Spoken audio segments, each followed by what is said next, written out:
क्या हिंडनबर्ग की रिपोर्ट और बांग्लादेश में जो तख्ता पलट हुआ है उसका कोई संबंध है? क्या हिंडनबर्ग की रिपोर्ट और बांग्लादेश में हिंदुओं के नरसंहार के बीच कोई रिश्ता है?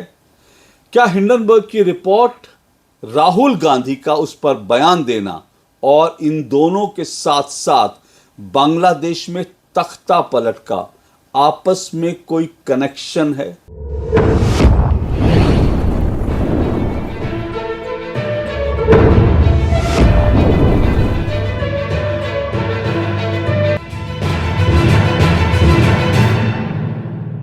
बांग्लादेश में हिंदुओं का नरसंहार हो रहा है, इस खबर से आप परिचित जरूर होंगे। जब भारत सहित दुनिया के कई मुल्कों में बांग्लादेश में हिंदुओं के नरसंहार के खिलाफ आवाजें उठने लगी, लोग सड़कों पर उतरकर विरोध प्रदर्शन करने लगे और भारत और दुनिया के कई हिस्सों में मीडिया हिंदुओं के नरसंहार पर रिपोर्ट करने लगा, तो अचानक एक हिंडनबर्ग की रिपोर्ट आती है। और हिंडनबर्ग की रिपोर्ट के आते ही भारत का माहौल एकदम से बदल जाता है। बांग्लादेश में हिंदुओं के नरसंहार की खबरें आनी बंद हो जाती हैं। राहुल गांधी पब्लिकली आकर हिंडनबर्ग की रिपोर्ट को एंडोर्स करते हैं और वो सीधा सीधा मोदी सरकार पर हमला करते हैं। पूरा विपक्ष हिंडनबर्ग की रिपोर्ट को लेकर के मोदी सरकार पर हमले करने लगता है और पूरे मीडिया की आवाज और सुर बदल जाते हैं। हिंदुओं का नरसंहार अब कहीं खबर नहीं है, सब जगह चर्चा हो रही है हिंडनबर्ग की रिपोर्ट को लेकर। अचानक ये सब कैसे हुआ? क्या हिंडनबर्ग की रिपोर्ट और बांग्लादेश में जो तख्ता पलट हुआ है उसका कोई संबंध है? क्या हिंडनबर्ग की रिपोर्ट और बांग्लादेश में हिंदुओं के नरसंहार के बीच कोई रिश्ता है? क्या हिंडनबर्ग की रिपोर्ट, राहुल गांधी का उस पर बयान देना और इन दोनों के साथ साथ बांग्लादेश में तख्ता पलट का आपस में कोई कनेक्शन है? ये सब सुनकर आप थोड़े हैरान हो रहे होंगे, आपको लग रहा होगा कि ये शायद बहकी बातें हैं। भला बांग्लादेश के तख्ता पलट का हिंडनबर्ग से क्या रिश्ता हो सकता है? भला बांग्लादेश में जो तख्ता पलट हुआ है, जो नरसंहार हुआ है, उसका राहुल गांधी से क्या रिश्ता हो सकता है? भला बांग्लादेश में नरसंहार, तख्ता पलट और हिंडनबर्ग का और राहुल गांधी का आपस में क्या रिश्ता हो सकता है? ये सब सुनने में बड़ा अजीब लगता है, लेकिन दुनिया में जो कॉन्स्पिरेसी होती हैं, दुनिया में जो षड्यंत्र होते हैं, उनमें ऐसे ऐसे तमाम रिश्ते होते हैं जो ऊपरी तौर पर कहीं दिखाई नहीं देते, जो ऊपरी तौर पर लगभग असंभव लगते हैं। लेकिन जब कॉन्स्पिरेसी थ्योरीज खुलती हैं तो दुनिया की आंखें खुली की खुली रह जाती हैं। आज मैं आपको एक ऐसी ही थ्योरी के बारे में बताने जा रहा हूं। हो सकता है आपको यह थ्योरी सुनकर थोड़ी हैरानी हो, बहुत से लोग शायद इस थ्योरी पर जल्दी विश्वास नहीं करेंगे, लेकिन मैं जो कुछ कह रहा हूं वो एक पत्रकार के रिपोर्ट के आधार पर कह रहा हूं, और सिर्फ पत्रकार की रिपोर्ट नहीं बल्कि उस पत्रकार की पुख्ता जानकारियों के आधार पर कह रहा हूं। एक ऐसा पत्रकार जिसने सोशल मीडिया पर राहुल गांधी को बार बार चुनौती दी है और राहुल गांधी को यह चुनौती दी है कि आप मुझे गलत साबित करके दिखाओ।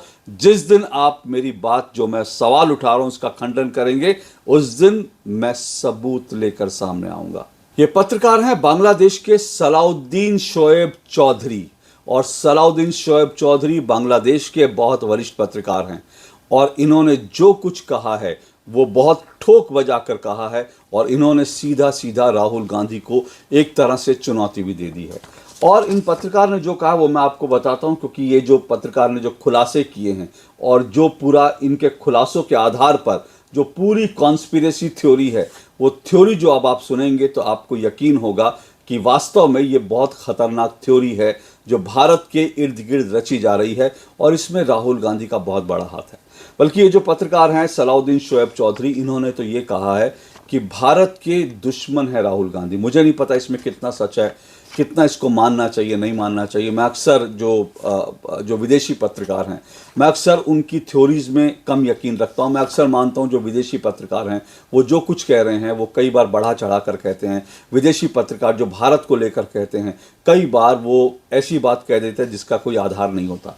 लेकिन ये जो पत्रकार हैं सलाउद्दीन शोएब चौधरी, इन्होंने जो कहा है उसको सुनना बहुत ज़रूरी है, क्योंकि इन्होंने बहुत बड़ा दावा किया है। ये पत्रकार सलाउद्दीन शोएब चौधरी ये दावा करते हैं कि राहुल गांधी बांग्लादेश के एक निर्वासित नेता तारिक रहमान के साथ, बीएनपी के निर्वासित नेता हैं। बीएनपी कौन है? बीएनपी बांग्लादेश नेशनलिस्ट पार्टी है, जो इस वक्त किसी तरह से पिछले दरवाजे से बांग्लादेश की सत्ता में लगभग घुस गई है जमात इस्लामी के साथ। और ये जो बीएनपी है, बांग्लादेश नेशनलिस्ट पार्टी, ये आप जानते हैं जो वहाँ की जो पार्टी है खालिदा जिया की ये पार्टी है।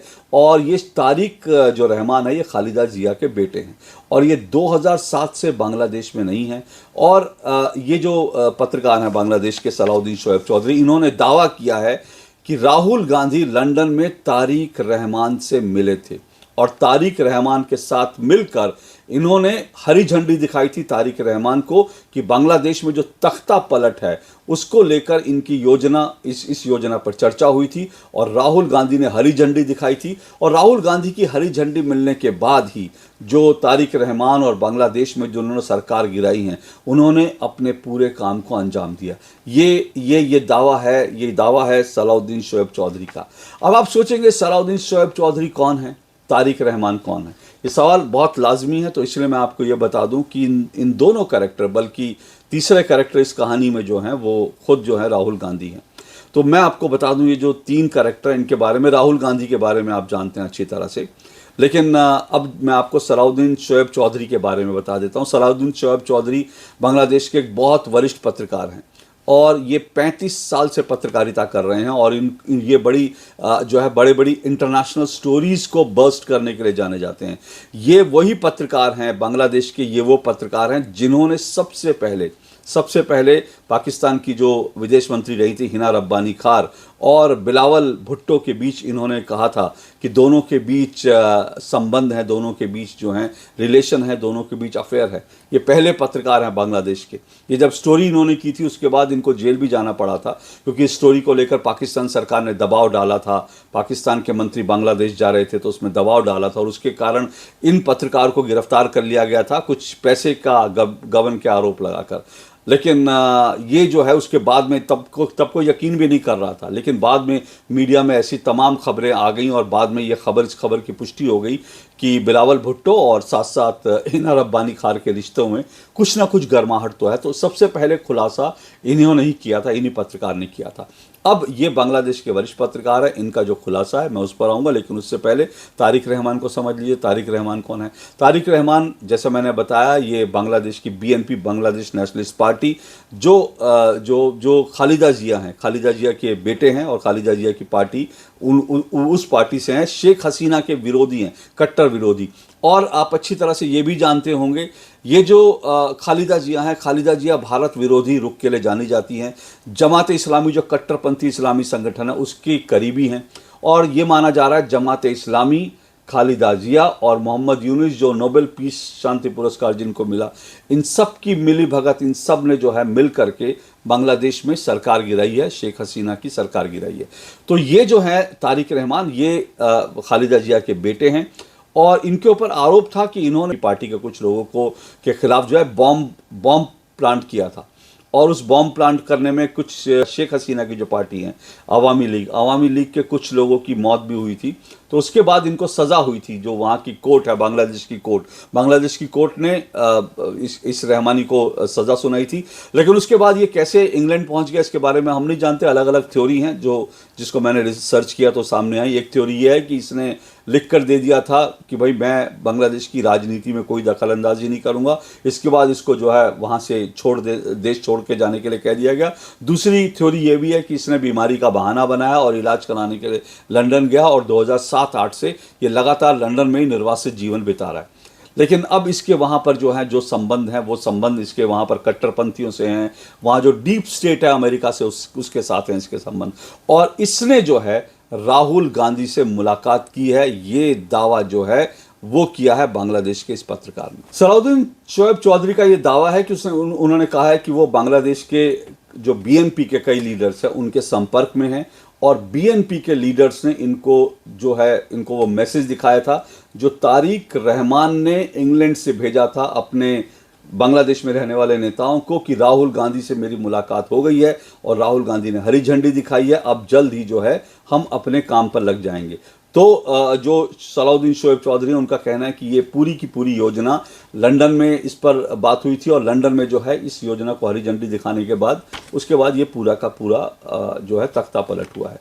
अब सवाल एक यहाँ उठता है कि राहुल गांधी का भला क्या इंटरेस्ट हो सकता है बांग्लादेश के तख्ता पलट में। भाई बांग्लादेश में तख्ता पलट उसका राहुल गांधी से क्या मतलब है, और राहुल गांधी को क्या फ़र्क पड़ता है वहाँ बीएनपी हो या वहाँ पर जो है बीएनपी पार्टी आए या फिर वहाँ पर अवामी लीग आए, वहाँ पर मोहम्मद यूनुस जाए या कौन जाए, शेख हसीना रहें या खालिदा जिया रहें। बल्कि यहाँ तक भी शेख हसीना को तो ये कहते हैं गांधी परिवार की बड़ी क्लोज थी, गांधी परिवार के बच्चे जो हैं शेख हसीना को हसीना आंटी कह बुलाते थे, तो बहुत करीबी थे। तो फिर राहुल गांधी का भला क्या इंटरेस्ट होता है, ये सवाल स्वाभाविक रूप से सामने आता है। अब इस सवाल का जवाब राहुल गांधी के उस बयान में है जो राहुल गांधी ने भारत से बाहर अमेरिका और ब्रिटेन में जाकर दिया था। राहुल गांधी ने यह कहा था कि भारत के अंदर डेमोक्रेसी नहीं है और विपक्ष को और जो पश्चिम के देश जो हैं उनको भारत में हस्तक्षेप करना चाहिए। तो ये माना जा रहा है कि राहुल गांधी कहीं ना कहीं, और राहुल गांधी इस पूरी कहानी की जो है इस पूरी कहानी की जड़ में राहुल गांधी भी हैं और इसमें जो है जॉर्ज सोरोस भी है। ये बात आप जानते हैं कि जॉर्ज सोरोस के बारे में कहा जा रहा है कि जॉर्ज सोरोस जो है राहुल गांधी को जिताने के लिए, राहुल गांधी को प्रधानमंत्री बनाने के लिए और नरेंद्र मोदी को हराने के लिए जॉर्ज सोरोस ने कहा था कि वो अपना पूरा पैसा लुटा देगा। तो ये जो माना जा रहा है, जो पूरी थ्योरी आ रही है, ये आ रही है कि बांग्लादेश में जो सरकार गिरी उस सरकार को गिराने में जॉर्ज सोरोस, अमेरिका की जो डीप स्टेट है उनका और कट्टरपंथी इस्लामी संगठनों का हाथ था, जो कुछ बांग्लादेश में हुआ है। और इन सब के साथ कहीं ना कहीं राहुल गांधी का भी क्लोज रिलेशन है। राहुल गांधी भी इस पूरे कॉकस का हिस्सा हैं, ये दावा कर रहे हैं सलाउद्दीन शोएब चौधरी अपनी खबरों के आधार पर। तो उनका कहना है कि बांग्लादेश जो है वो एक जो है कह सकते हैं कि वो एक छोटा प्रयोग था, वो एक ट्रेलर था, और असली पिक्चर जो है जॉर्ज सोरोस और जो CIA नहीं कहना चाहिए, ये कहना चाहिए कि जो डीप स्टेट है अमेरिका का, जॉर्ज सोरोस अमेरिका का डीप स्टेट और जो कट्टरपंथी इस्लामी संगठन है वो बांग्लादेश में ट्रेलर दिखाने के बाद असली पिक्चर बनाने की उनकी तैयारी भारत में है। और भारत में भी उसी तरह के हथकंडे अपनाए जाएंगे जैसे बांग्लादेश में किया गया था, और यहाँ पर नरेंद्र मोदी को टॉपल किया जाएगा। ये इन पत्रकार का दावा है। और इस पत्रकार का दावा जब उनसे पूछा गया, और मैंने खुद भी उनसे इंटरव्यू किया था, मैंने उनसे पूछा, मैंने कहा आपके दावे को कैसे यकीन में माना जाए, तो उन्होंने बोला मेरा आप पूरा रिकॉर्ड उठा के देख लीजिए, मैं जो खबरें करता हूँ बड़े विश्वसनीय आधार पर करता हूँ। और फिर ये कहा गया कि जब मैंने उनसे कहा कि भाई लेकिन आपकी बात झूठ भी तो हो सकती है, तो उन्होंने बोला मैं ये सिर्फ कह रहा हूँ कि मैंने जो कहा है कि लंदन में राहुल गांधी तारिक रहमान से मिले थे, राहुल गांधी एक बार उसका खंडन करें और उसके बाद मैं जो सबूत हैं राहुल गांधी के मुलाकात के, मैं वो पब्लिक डोमेन में सामने लेकर आ जाऊंगा दुनिया के सामने। वो कह रहे हैं राहुल गांधी मेरी बात को डिनाई नहीं कर सकते, कांग्रेस मेरी बात को डिनाई नहीं कर सकती। और ये सही बात है, पिछले 4-5 दिन से ये लगातार उन्होंने कहा है, बल्कि उन्होंने दोबारा राहुल गांधी को ट्वीट करके ऐसा लिखा है कि भाई मैं ये दावा कर रहा हूँ, आपने मेरी बात का खंडन क्यों नहीं कर रहे। लेकिन राहुल गांधी ने अब तक इस खबर का खंडन नहीं किया है। तो इससे इस राहुल गांधी के खंडन ना करने से ये कहा जा सकता है कि सलाउद्दीन शोएब चौधरी जो हैं वो जो बात कर रहे हैं उसमें कुछ ना कुछ तो दम है, कुछ ना कुछ तो उसमें सब्सटेंस है। सलाउद्दीन शोएब चौधरी ये भी कह रहे हैं कि अगर राहुल गांधी जो हैं वो बांग्लादेश में हिंदुओं के नरसंहार पर, या कांग्रेस पार्टी इसलिए नहीं बोल रही है क्योंकि उन सबकी वो इस पूरे गेम का पार्ट हैं, और वो नहीं चाहते कि इस जो है हिंदुओं के नरसंहार पर और जो ये कट्टरपंथी ताकतें उनके खिलाफ बोला जाए। और ये बात सच है, आप अगर पिछले करीब 7-8 दिन से देख रहे हैं, बांग्लादेश में 7-8 दिन हो गए तख्ता पलट हुए, और इतना ही समय हुआ बांग्लादेश में जो हिंदुओं का लगातार नरसंहार हो रहा है, लेकिन कांग्रेस के किसी नेता ने भी हिंदुओं के नरसंहार के खिलाफ जबान नहीं खोली है। जिन्होंने बाकायदा जो फिलिस्तीन में जो कुछ हो रहा था, गाज़ा में जो कुछ हो रहा था, उस पर जिन्होंने सैकड़ों ट्वीट किए थे, सैकड़ों बार गाज़ा को लेकर के, फिलिस्तीन को लेकर अपना समर्थन दिखाया था, राहुल गांधी, प्रियंका गांधी वाड्रा, कांग्रेस के सभी नेताओं ने, वो पूरी कांग्रेस और पूरा इंडी गठबंधन जो है वो पूरी तरह से खामोश है, बांग्लादेश में हिंदुओं के नरसंहार पर नहीं बोल रहे। तो ये जो जिस तरह से उनकी चुप्पी है वो सलाउद्दीन चौधरी के जो आरोप हैं उन आरोपों की पुष्टि करती है, उन आरोपों को दम देती है कि कुछ ना कुछ तो बात है कि राहुल गांधी इस पूरे मसले पर खामोश हैं, हिंदुओं के नरसंहार पर कुछ नहीं बोल रहे। अब अगला सवाल हमारे सामने ये आता है कि इस पूरे मामले में हिंडनबर्ग का क्या रोल है। देखिए, हिंडनबर्ग की जो रिपोर्ट आई उसकी एक तो उसकी टाइमिंग पर जो है गौर करना चाहिए। उसकी टाइमिंग ऐसे समय में आई जब पूरी दुनिया में बांग्लादेश में हिंदुओं के नरसंहार की खबरें जो हैं उस पर चर्चा होने लगी थी, लोग सड़कों पर उतर कर प्रदर्शन कर रहे थे। बांग्लादेश के जो नवनियुक्त प्रधानमंत्री हैं मोहम्मद यूनुस, वो दबाव में आ गए थे। अचानक से जो हिंडनबर्ग की रिपोर्ट आई और वो सब खबरें पीछे चली गई। तो एक तो हिंडनबर्ग की रिपोर्ट का टाइमिंग बड़ा इंपॉर्टेंट है। दूसरा क्या है, हिंडनबर्ग की रिपोर्ट क्या कहती है। हिंडनबर्ग की रिपोर्ट आने के बाद राहुल गांधी का बयान क्या कहता है। राहुल गांधी ये कहते हैं, राहुल गांधी बाकायदा जो वीडियो जारी करते हैं वो कहते हैं कि भारत के जो शेयर बाजार है, भारत के बाजार हैं, उसमें निवेश करने में खतरा है और इसलिए जो है क्योंकि यह यहाँ कॉम्प्रोमाइज हो गया। इस तरह से वो हिंडनबर्ग की रिपोर्ट के आधार पे कहते हैं। और वो राहुल गांधी जो एक हफ्ते तक हिंदुओं के नरसंहार पे कुछ नहीं बोले, हिंडनबर्ग की रिपोर्ट आते ही कुछ ही घंटों में उनका वीडियो जो है पूरा आ जाता है और पूरा वीडियो वो जारी कर देते हैं कि भारत के बाजार में निवेश करना खतरनाक है। ये वो कहते हैं खतरा है भारत के बाजार में निवेश करने में। आप सोचिए कि मुझे ये सुनकर यकीन नहीं हो रहा, शायद राहुल गांधी दुनिया के ऐसे पहले विपक्ष के नेता हैं जिन्होंने सरकार का विरोध करते करते अपने देश का विरोध कर दिया हो, और वो दुनिया के ऐसे पहले नेता हैं जिन्होंने दुनिया को ये कहा हो कि मेरे देश के शेयर बाजार में निवेश मत करो। दुनिया के सभी नेता, जो चाहे पक्ष में हो विपक्ष में, वो दुनिया को कहते हैं, दुनिया के बाकी मुल्कों को कहते हैं कि आइए मेरे देश में निवेश कीजिए, यहाँ बेहतर अवसर हैं। लेकिन राहुल गांधी यहाँ कह रहे हैं कि भारत के अंदर निवेश, भारत के बाजारों में निवेश कोई ना करे। और ये राहुल गांधी कब कह रहे हैं? राहुल गांधी तब कह रहे हैं जबकि पिछले 5 महीनों में, गौर से सुनिएगा, पिछले 5 महीनों में राहुल गांधी ने भारत के शेयर बाजार से निवेश में जो उन्होंने निवेश कर रखा था उससे उन्होंने करीब करीब 50 लाख रुपए कमाए हैं। सोचिए, राहुल गांधी ने खुद ने 50 लाख रुपए शेयर बाजार से 5 महीने में कमा लिए और वो दुनिया को कह रहे हैं कि भारत के बाजार जो है बड़ा खतरनाक है, उसमें कॉम्प्रोमाइज हो गया है, वहां निवेश मत कीजिए। मैं आपको ये बता दूं, राहुल गांधी ने जो कहा है, राहुल गांधी ने 2019 से लेकर अब तक जो है उनकी जो पूरी संपत्ति है, जो उनकी घोषित संपत्ति है, शेयर बाजार में ही और इन्वेस्ट करने से ही, शेयर बाजार में इन्वेस्ट करने से उनकी संपत्ति में 60% का इजाफा हुआ है, 60% 2019 से लेकर अब तक। उस बाजार को राहुल गांधी डुबाने का काम कर रहे हैं। उस बाजार के बारे में कह रहे हैं कि यहां मत कोई निवेश करे। राहुल गांधी की जो संपत्ति है वो अगर आप देखेंगे पिछले 20 सालों में राहुल गांधी की संपत्ति, जो उन्होंने शेयर बाजार में, जो म्यूचुअल फंड में निवेश किया है, उससे 20 सालों में उनकी संपत्ति 3543% बढ़ी है। 3543% उनकी संपत्ति बढ़ी है 20 सालों में, गौर कीजिएगा। और इसके अलावा राहुल गांधी के पास करीब करीब 4 करोड़ से ज़्यादा के शेयर हैं और इतने ही करीब 4 करोड़ से कुछ कम के उनके पास म्यूचुअल फंड हैं। तो राहुल गांधी खुद तो शेयर बाजार में पैसा लगा रहे हैं, कमा रहे हैं, लेकिन वो ये कह रहे हैं कि भारत के बाजार कॉम्प्रोमाइज हो गए, यहाँ निवेश ना करें। अब इसका मतलब क्या है? क्या इसका मतलब है कि भारत को आर्थिक रूप से अस्थिर करना चाहते हैं? बिल्कुल, इसका एकमात्र मतलब यही है कि भारत के बाजार को आर्थिक रूप से, वो हिंडनबर्ग की रिपोर्ट के बाद भारत के बाजार को आर्थिक रूप से अस्थिर करना चाहते हैं। भारत की अर्थव्यवस्था में जो है वो उथल पुथल लाना चाहते हैं, क्योंकि अर्थव्यवस्था उथल पुथल होगी और अगर भारत के शेयर बाजार टॉपल होते हैं, निवेश भारत में नहीं आता, तो उसका इम्पैक्ट क्या होगा? इसका इम्पैक्ट ये होगा, भारत के अंदर जो है वो लोगों में गुस्सा बढ़ेगा, बेरोजगारी और बढ़ेगी, महंगाई और बढ़ेगी, लोगों में गुस्सा बढ़ेगा और उससे जो है भारत में भी बांग्लादेश को रिपीट करने का जो इनकी साजिश है, उस साजिश को ये कर पाएंगे। आपको याद दिला दूं कि तमाम कांग्रेस के नेता बार बार कह रहे हैं, कांग्रेस ने इंडी गठबंधन के नेता बार बार कह रहे हैं कि जो कुछ बांग्लादेश में हो भारत में भी हो सकता है, भारत में भी होगा, भारत में भी ऐसा माहौल पर। तो कहीं ना कहीं साजिश यही है कि जो बांग्लादेश में हो उसी तरह से भारत में भी पहले भारत के बाजार को डुबाओ, आर्थिक रूप से भारत के में अनरेस्ट पैदा करो, उसके बाद लोगों को सड़कों पर उतरने के लिए कहो और भारत में जो है पूरा तख्ता पलट हो जाए। इस तरह की पूरी साजिश है। ये पूरी साजिश जो है, और इस साजिश में आप सोचिए राहुल गांधी जो कर रहे हैं और हिंडनबर्ग की रिपोर्ट को कर रहे हैं। मैं आपको ये भी बता दूं, बीजेपी ने एक बड़ा आरोप लगाया है और वो आरोप में मुझे कुछ गलत भी नहीं लगता, मुझे लगता है वो सही जानकारी होगी।